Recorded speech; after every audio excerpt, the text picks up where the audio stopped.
कौन कौन सी चीज़ें हैं जो शिव को चढ़ती हैं और कौन कौन सी चीज़ें हैं जो शिव को प्रिय हैं और कौन कौन सी चीज़ें हैं जो शिव को नहीं चढ़ती हैं। इनका वर्णन करते हुए ब्रह्मा जी ने नारद को कहा, नारद, पिसी हुई हल्दी शिवलिंग पर नहीं चढ़ती, सिंदूर शिवलिंग पर नहीं चढ़ता, हरे नारियल का पानी शिवलिंग पर नहीं चढ़ता, केतकी का पुष्प शिवलिंग पर नहीं चढ़ता, तुलसी का पत्ता शिवलिंग पर नहीं चढ़ता। शिवलिंग पर कमल का पुष्प चढ़ता है, श्वेत कमल महादेव को अति प्रिय है। शिवलिंग पर बेलपत्र चढ़ता है, कोमल कोमल बेलपत्र महादेव को अति प्रिय है।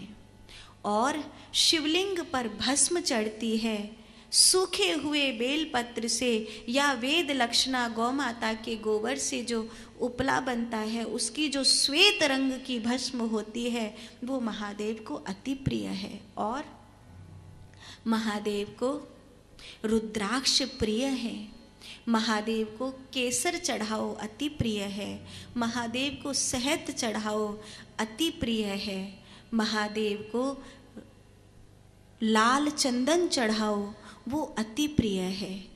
सफ़ेद चंदन नारायण को, पीला चंदन नारायण को। ऐसे तो वृक्ष से दो प्रकार के चंदन विशेष मिलते हैं, एक रक्त चंदन, एक श्वेत चंदन। ये दो वृक्ष ही महत्वपूर्ण होते हैं, जिसमें रक्त चंदन का जो वृक्ष होता है वो महादेव पर उसकी लकड़ी का जो अर्क निकल कर चढ़ाया जाता है, और जो श्वेत चंदन होता है उसकी लकड़ी का जो अर्क निकलता है वो नारायण पर विशेष रूप से चढ़ाया जाता है। और क्या सामान्य चीज़ें हैं जो महादेव पर चढ़ाई जाती हैं? भांग के पत्ते महादेव पर चढ़ाए जाते हैं, धतूरे का फल महादेव पर चढ़ाया जाता है, अकौआ का फूल महादेव पर चढ़ाया जाता है, शमी के डंडी सहित पत्ते महादेव पर चढ़ाए जाते हैं, दूर्वा का ऊपरी फुलक महादेव पर चढ़ाया जाता है।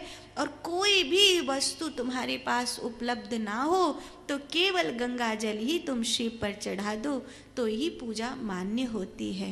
बेलपत्र चढ़ाना अति शुभ होता है। एक बेलपत्र 5 दिन तक उच्चिष्ट नहीं माना जाता है।